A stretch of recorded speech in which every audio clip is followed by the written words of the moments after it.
आपल्यावर आंदोलन करण्याची वेळ का आली? आंदोलन करण्याची वेळेसाठी आली की महिना उलटून गेला. यश ढाकाचा खून होऊन 1 महिना झाला आणि एकदम SP ऑफिस पासून हाकेच्या अंतरावर यश ढाकेचा अतिशय निर्गुणपणे खून करण्यात आला. एका पत्रकाराच्या मुलाला अशा प्रकारे दिवसाढवळ्या मारण्यात येतं SP ऑफिसच्या एकदम हाकेच्या अंतरावर. मग यांचे CCTV कॅमेरे काय बंद होते का? यांनी झोपेचं सोंग घेऊन बसलेले पोलीस यंत्रणा आणि आरोपीला अटक का होत नाही? पोलीस यंत्रणा कोणाच्या तरी दबावाखाली काम करत आहे असा आम्हाला संशय व्यक्त होतो. आज यश ढाकाच्या आई वडिलांना न्याय मागण्यासाठी इथं येऊन बसण्याची वेळ का यावी? बीड जिल्ह्यातली पोलीस यंत्रणा निष्क्रिय झालेली आहे आणि कोणाच्या तरी दबावाखाली ते पोलीस यंत्रणा काम करत आहेत. आरोपीचं समर्थन करतायत SP साहेब आणि हे स्वतः क्लीन चिट देत आहेत की गणेश शिराळे हा आरोपी नाही. मग हे ठरवणारे कोण? यांना अधिकार आहे का गणेश शिराळे आरोपी आहे की नाही? कोर्ट आंदोलन न करण्याचं आता सांगण्यात आलं होतं. हो, मला रात्री शहर पोलीस स्टेशनला बोलून घेण्यात आलं की तुम्ही अशा प्रकारे इथं आंदोलन करू नये, तुमच्यावर गुन्हे दाखल होतील. आमच्यावर गुन्हे दाखल करायचे तर तुम्ही करा म्हणलं. आम्ही लोक प्रशासनाच्या मार्गाने, आम्ही लोकशाही मार्गाने इथं आम्ही आंदोलन करू शकत नाही का? आणि तोड सोडून तुम्ही संन्याशाला फाशी देणार का? म्हणजे तुम्ही आरोपीचं समर्थन करणार. आणि आम्ही एका मुलाचा एकदम निर्गुणपणे खून झालाय, तो पण पत्रकाराच्या मुलाचा, त्याच्या न्यायासाठी आम्ही इथं शांततेत आंदोलन करू शकत नाही का? आमच्यावर गुन्हे दाखल करताय आणि जर इथं पेंडॉल टाकायला आम्हाला अडवण्यात आलं, अशा ह्या निष्क्रिय पोलीस प्रशासनाचा मी धिक्कार या ठिकाणी व्यक्त करते आणि जाहीर निषेध व्यक्त करते.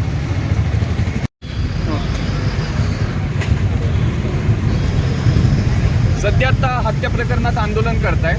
4 आरोपी जेरबंद केलेत. मुख्य सूत्रधार जो आहे गणेश शिराळे त्याला अटक व्हावं या मागणीसाठी आता SP ऑफिस समोर आंदोलन आहे. पण या आंदोलनाची पुढची दिशा काय असणार आहे?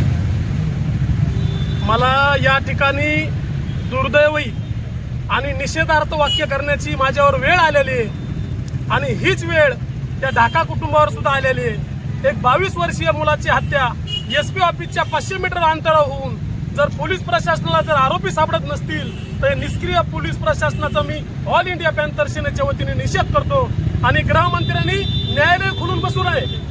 तो आरोपी आहे का नाही हे गृहमंत्र्यांनी पोलीस प्रशासनाने सांगायची गरज नाही की न्यायालय नाही तर न्यायालय सांगन की आरोपी आहे का नाही ती. मी ऑल इंडिया पॅंथर सेना आणि एक सामाजिक कार्यकर्ता भीम सैनिक म्हणून मी प्रशासनाला विनंती करतो की तात्काळ जे आरोपी असतील त्यांना तात्काळ अटक करा, त्यांना फाशी द्या आणि येणाऱ्या 3 तारखेला जर तुम्ही आरोपी नाही अटक केला तर पूर्ण बीड जिल्ह्यातील एक न्याय समाविष्ट या प्रकरणाकडे जो आशेच्या किरणीने तुमच्याकडे जो बघणारा समाज आहे तो प्रशासनाचा निषेध करील. म्हणून मी विनंती करतो की तात्काळ या प्रकरणाचा छडा लावून सर्व आरोपींना अटक करून फाशी देण्यात येईल. पॅंथर सेनेचे जिल्हाध्यक्ष म्हणून तुमच्या संघटनेची भूमिका काय असेल? आता ऑल इंडिया पॅंथर सेनेची भूमिका आज 1 तारखेला आम्ही SP ऑफिस समोर या ठिकाणी शांतप्रिय आंदोलन करतोय. प्रशासनाला, गृहमंत्र्याला, मुख्यमंत्र्याला, पालकमंत्र्याला, जिल्हाधिकाऱ्याला, SP ला आम्ही विनंती करतोय की तात्काळ आरोपी अटक करून यश ढाका यांच्या कुटुंबाला न्याय द्या.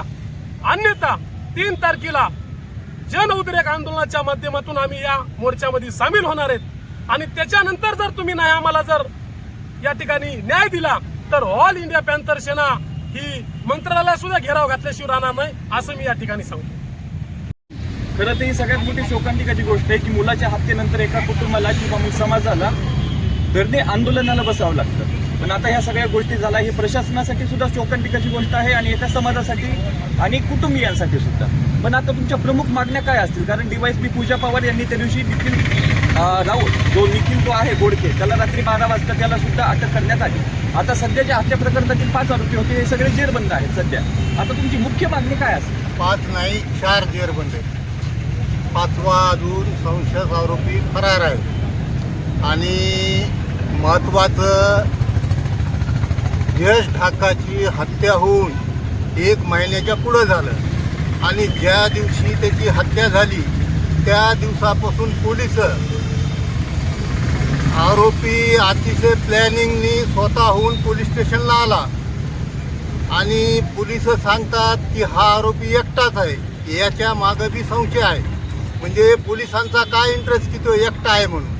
आणि या घोडकेच्या फोनवर त्यांना बोलून घेतलं. घोडकेच्या फोनवरून शिराळेने फोन केला आणि आज घोडकेला अटक झाल्यानंतर म्हणतात की घोडकेचा मोबाईल चोरी गेला म्हणून.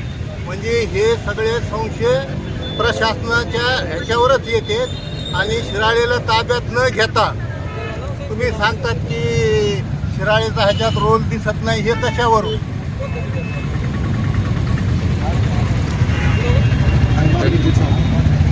तुमची मागणी काय असणार आहे या आंदोलनात? आमची मागणी आहे की जे बी आरोपी आहेत त्यांना कठोर ते कठोर शासन व्हायला पाहिजे. ह्याच्या मास्टर माइंडांना अटक झाली पाहिजे आणि ह्यांना फाशी जन्मठेप अशी शिक्षा झाली पाहिजे.